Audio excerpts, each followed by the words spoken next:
ओम शांति। आज है 22/4/20 के साकार महावाक्य। मीठे बच्चे, तुम्हें अभी नाम रूप की बीमारी से बचना है, उल्टा खाता नहीं बनाना है, एक बाप की याद में रहना है। प्रश्न है, भाग्यवान बच्चे किस मुख्य पुरुषार्थ से अपना भाग्य बना देते हैं? उत्तर है, भाग्यवान बच्चे सबको सुख देने का पुरुषार्थ करते हैं। मनसा वाचा कर्मणा कोई को दुख नहीं देते हैं, शीतल होकर चलते हैं तो भाग्य बनता जाता है।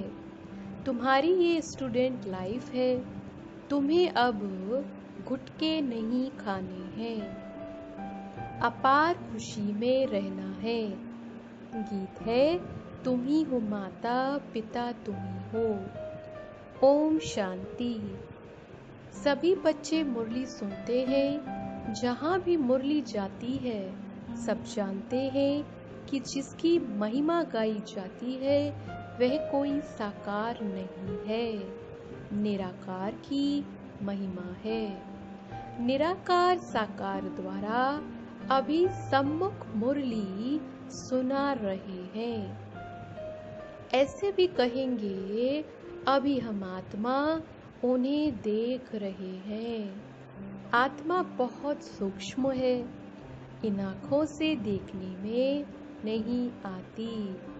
भक्ति मार्ग में भी जानते हैं कि हम आत्मा सूक्ष्म है, परंतु पूरा रहस्य बुद्धि में नहीं है कि आत्मा है क्या।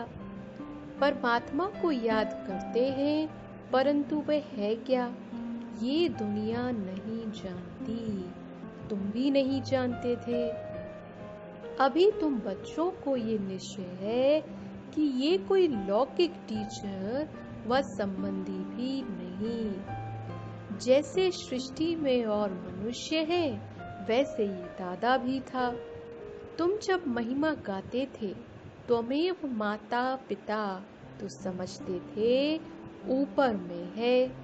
अभी बाप कहते हैं, मैंने इसमें प्रवेश किया है, मैं वही इसमें हूँ। आगे तो बहुत प्रेम से महिमा गाते थे, डर भी रखते थे। अभी तो वे यहाँ इस शरीर में आए हैं। जो निराकार था वह अब साकार में आ गया है। वे बैठ बच्चों को सिखलाते हैं। दुनिया नहीं जानती कि वे क्या सिखलाते हैं। वे तो गीता का भगवान कृष्ण समझते हैं। कह देते हैं वे राजयोग सिखलाते हैं। अच्छा, बाकी बाप क्या करते हैं? भल गाते थे तुम मात पिता, परंतु उनसे क्या और कब मिलता है ये कुछ नहीं जानते। गीता सुनते थे तो समझते थे कृष्ण द्वारा राजयोग सीखा था। फिर वे कब आकर सिखलाएंगे? वह भी ध्यान में आता होगा। इस समय ये वही महाभारत लड़ाई है तो जरूर कृष्ण का समय होगा। जरूर वही हिस्ट्री ज्योग्राफी रिपीट होनी चाहिए। दिन प्रतिदिन समझते जाएंगे। जरूर गीता का भगवान होना चाहिए। बरोबर महाभारत लड़ाई भी देखने में आती है। जरूर इस दुनिया का अंत होगा। दिखाते हैं पांडव पहाड़ पर चले गए तो उनकी बुद्धि में ये आता होगा, बरोबर विनाश तो सामने खड़ा है, अब कृष्ण है कहाँ? ढूंढते रहेंगे जब तक तुमसे सुने कि गीता का भगवान कृष्ण नहीं शिव है। तुम्हारी बुद्धि में तो ये बात पक्की है, ये तुम कभी भूल नहीं सकते। कोई को भी तुम समझा सकते हो गीता का भगवान कृष्ण नहीं शिव है। दुनिया में तो कोई भी नहीं कहेगा सिवाय तुम बच्चों के। अब गीता का भगवान राजयोग सिखलाते थे तो जरूर इससे सिद्ध होता है नर से नारायण बनाते थे। तुम बच्चे जानते हो भगवान हमको पढ़ाते हैं, बरोबर नर से नारायण बनाते हैं। इन लक्ष्मी नारायण का स्वर्ग में राज्य था ना। अभी तो वह स्वर्ग भी नहीं है तो नारायण भी नहीं है, देवताएं भी नहीं है। चित्र है जिससे समझते हैं ये होकर गए हैं। अभी तुम समझते हो इनको कितने वर्ष हुए। तुमको पक्का मालूम है आज से 5000 वर्ष पहले इन्हों का राज्य था। अभी तो है अंत, लड़ाई भी सामने खड़ी है। जानते हो बाप हमको पढ़ा रहे हैं, सभी सेंटर्स में पढ़ते भी हैं तो पढ़ाते भी हैं। पढ़ाने की युक्ति बड़ी अच्छी है, चित्रों द्वारा समझानी अच्छी मिल सकेगी। मुख्य बात है गीता का भगवान शिव व कृष्ण। फर्क तो बहुत है ना। सदगति दाता, स्वर्ग की स्थापना करने वाला, अथवा आदि सनातन देवी देवता धर्म की फिर से स्थापना करने वाला शिव या श्री कृष्ण। मुख्य है ही 3 बातों का फैसला। इस पर ही बाबा जोर देते हैं। भल ओपिनियन लिख कर देते हैं कि ये बहुत अच्छा है, परंतु इससे कुछ भी फायदा नहीं।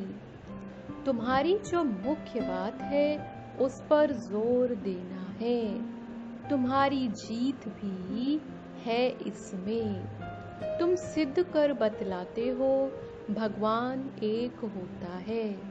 ऐसे नहीं कि गीता सुनाने वाले भी भगवान हो गए।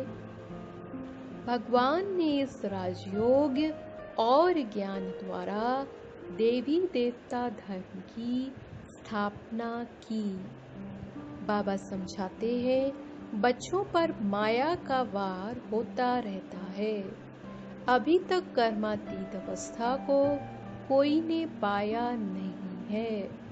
पुरुषार्थ करते करते अंत में तुम एक बाबा की याद में सदैव हर्षित रहेंगे। कोई मुरझाइश नहीं आएगी। अभी तो सिर पर पापों का बोझा बहुत है, वह याद से ही उतरेगा। बाप ने पुरुषार्थ की युक्तियां बतलाई हैं। याद से ही पाप कटते हैं। बहुत बुद्धू है जो याद में न रहने कारण फिर नाम रूप आदि में फंस पड़ते हैं। हर्षित मुख हो किसको ज्ञान समझाए वह भी मुश्किल है। आज किसको समझाया कल फिर गुटका आने से खुशी गुम हो जाती है। समझना चाहिए ये माया का वार होता है। इसीलिए पुरुषार्थ कर बाप को याद करना है। बाकी रोना पीटना व बेहाल नहीं होना है। समझना चाहिए माया पादर जूता मारती है। इसीलिए पुरुषार्थ कर बाप को याद करना है। बाप की याद से बहुत खुशी रहेगी, मुख से झट वाणी निकलेगी। पतित पावन बाप कहते हैं कि मुझे याद करो। मनुष्य तो एक भी नहीं जिसको रचता बाप का परिचय हो। मनुष्य होकर और बाप को ना जाने तो जानवर से भी बदतर हुआ। गीता में कृष्ण का नाम डाल दिया है तो बाप को याद कैसे करें? ये बड़ी भूल है जो तुमको समझानी है। गीता का भगवान शिव बाबा है, वही वर्षा देते हैं। मुक्ति जीवन मुक्ति दाता वह है, और धर्म वालों की बुद्धि में बैठता नहीं। वह तो हिसाब किताब चुकतू कर वापस चले जाएंगे। पिछाड़ी में थोड़ा परिचय मिला, फिर भी जाएंगे अपने धर्म में। तुमको बाप समझाते हैं, तुम देवता थे। अभी फिर बाप को याद करने से तुम देवता बन जाएंगे, विकर्म विनाश हो जाएंगे। फिर भी उल्टे सुल्टे धंधे कर लेते हैं। बाबा को लिखते हैं, आज हमारी अवस्था मुरझाई हुई है। बाप को याद नहीं किया। याद नहीं करेंगे तो जरूर मुरझाएंगे। ये है ही मुर्दों की दुनिया।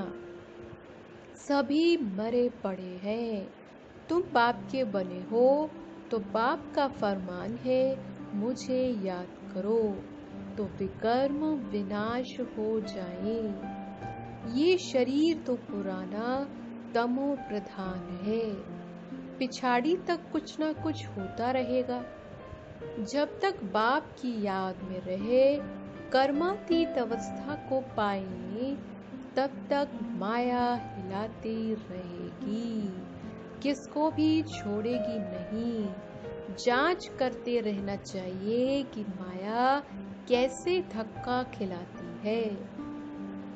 भगवान हमको पढ़ाते हैं, ये भूलना क्यों चाहिए। आत्मा कहती है, हमारा प्राणों से प्यारा वह बाप ही है। ऐसे बाप को फिर तुम भूलते क्यों हो। बाप धन देते हैं दान करने लिए। प्रदर्शनी मेले में तुम बहुतों को दान कर सकते हो। आपे ही शौक से भागना चाहिए। अभी तो बाबा को ताकीद करनी पड़ती है, उमंग दिलाना पड़ता है, जाकर समझाओ। उसमें भी अच्छा समझा हुआ चाहिए।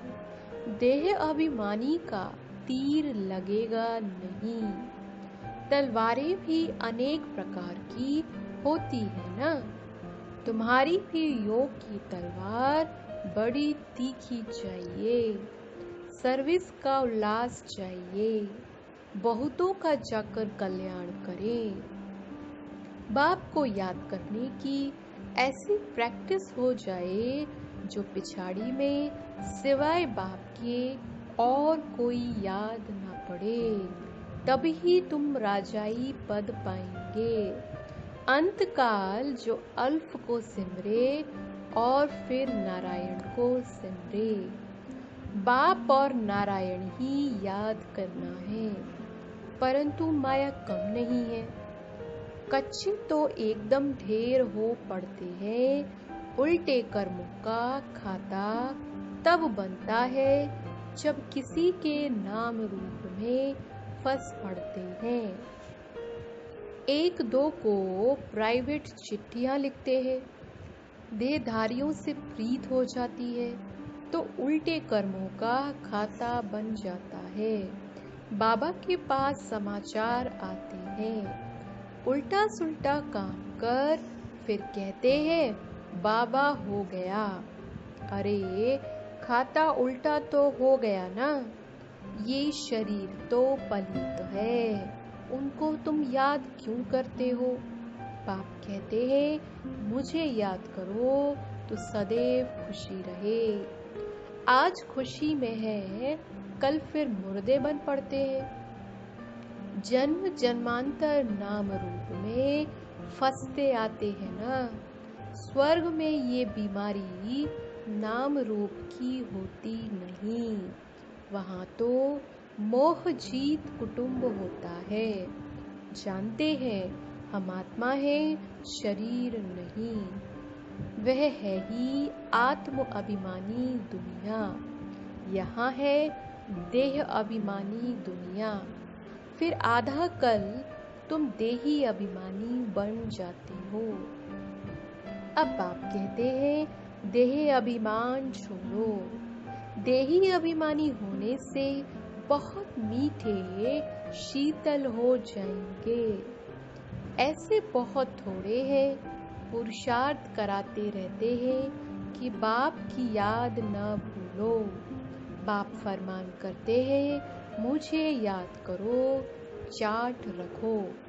परंतु माया चाट भी रखने नहीं देती है। ऐसे मीठे बाप को तो कितना याद करना चाहिए। ये तो पतियों का पति बापों का बाप है ना। बाप को याद कर और फिर दूसरों को भी आप समान बनाने का पुरुषार्थ करना है। इसमें दिलचस्पी बहुत अच्छी रखनी चाहिए। सर्विसेबल बच्चों को तो बाप नौकरी से छुड़ा देते हैं। सरकमस्टेंस देख कहेंगे, अब इस धंधे में लग जाओ। एम ऑब्जेक्ट तो सामने खड़ी है। भक्ति मार्ग में भी चित्रों के आगे याद में बैठते हैं ना। तुमको तो सिर्फ आत्मा समझ परमात्मा बाप को याद करना है। विचित्र बन विचित्र बाप को याद करना है, ये मेहनत है। विश्व का मालिक बनना कोई मौसी का घर नहीं है। बाप कहते हैं, मैं विश्व का मालिक नहीं बनता हूँ, तुमको बनाता हूँ। कितना माथा मारना पड़ता है। सपूत बच्चों को तो आपे ही ओना लगा रहेगा। छुट्टी लेकर भी सर्विस में लग जाना चाहिए। कई बच्चों को बंधन भी है, मोह भी रहता है। बाप कहते हैं, तुम्हारी सब बीमारियां बाहर निकलेंगी। तुम बाप को याद करते रहो।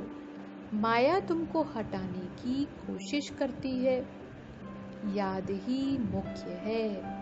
रचता और रचना के आदि मध्य अंत का ज्ञान मिला, बाकी और क्या चाहिए।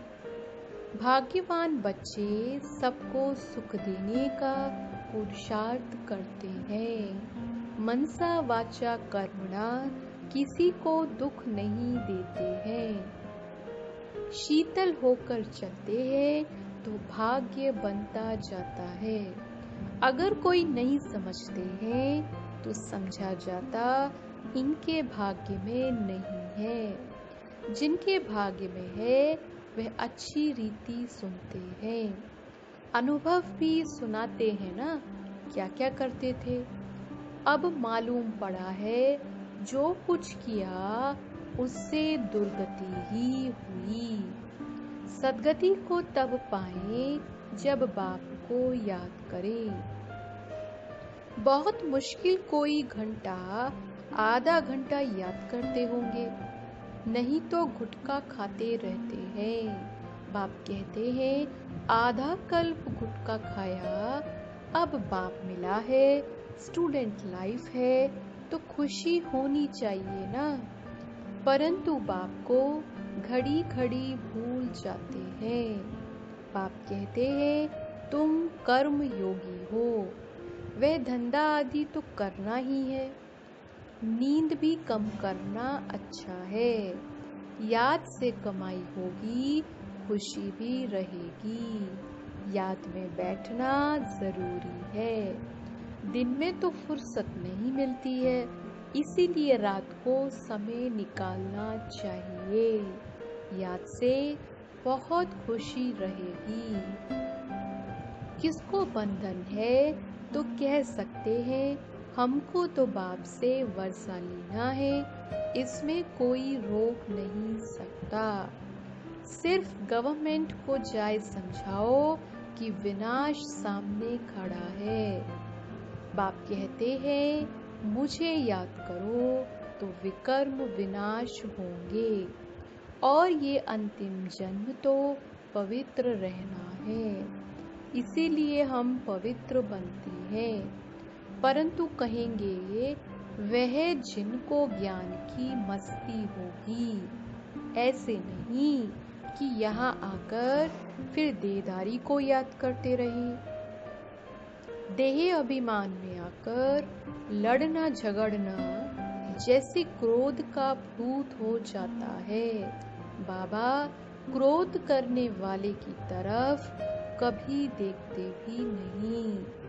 सर्विस करने वालों से प्यार होता है। देह अभिमान की चलन दिखाई पड़ती है। गुलगुल तब बनेंगे जब बाप को याद करेंगे। मूल बात है ये। एक दो को देखते बाप को याद करना है। सर्विस में तो हड्डियां देनी चाहिए। ब्राह्मणों को आपस में शीरखंड होकर रहना चाहिए। लून पानी नहीं होना चाहिए। समझ न होने कारण एक दो से नफरत, बाप से भी नफरत लाते रहते हैं। ऐसे क्या पद पाएंगे? तुमको साक्षात्कार होंगे, फिर उस समय स्मृति आएगी ये हमने गफलत की। बाप फिर कह देते हैं तकदीर में नहीं है तो क्या कर सकते हैं। अच्छा, मीठे मीठे सिखिलदे बच्चों प्रति मात पिता बाप दादा का याद प्यार और गुड मॉर्निंग। रूहानी बाप की रूहानी बच्चों को नमस्ते। धारणा के लिए मुख्य सार है निर्बंधन बनने के लिए ज्ञान की मस्ती हो। देह अभिमान की चलन न हो। आपस में लूम पानी होने के संस्कार न हो। देहधारियों से प्यार है तो बंधन मुक्त हो नहीं सकते। दूसरी पॉइंट है कर्मयोगी बनकर रहना है। याद में बैठना जरूर है। आत्म अभिमानी बन बहुत मीठा और शीतल बनने का पुरुषार्थ करना है। सर्विस में हड्डियां देनी है। आज का वरदान है एक नामी और इकोनॉमी के पाठ द्वारा हलचल में भी अचल अडोल भव। समय प्रमाण वायुमंडल अशांति और हलचल का बढ़ता जा रहा है। ऐसे समय पर अचल अडोल रहने के लिए बुद्धि की लाइन बहुत क्लियर होनी चाहिए। इसके लिए समय प्रमाण, टचिंग और कैचिंग पावर की आवश्यकता है। इसको बढ़ाने के लिए एक नामी और इकोनॉमी वाले बनो। एक नामी और इकोनॉमी करने वाले बच्चों की लाइन क्लियर होने कारण बाप दादा के डायरेक्शन को सहज कैच कर हलचल में भी अचल अडोल रहते हैं। आज का स्लोगन है स्थूल सूक्ष्म कामनाओं का त्याग करो, तब किसी भी बात का सामना कर सकेंगे। ओम शांति।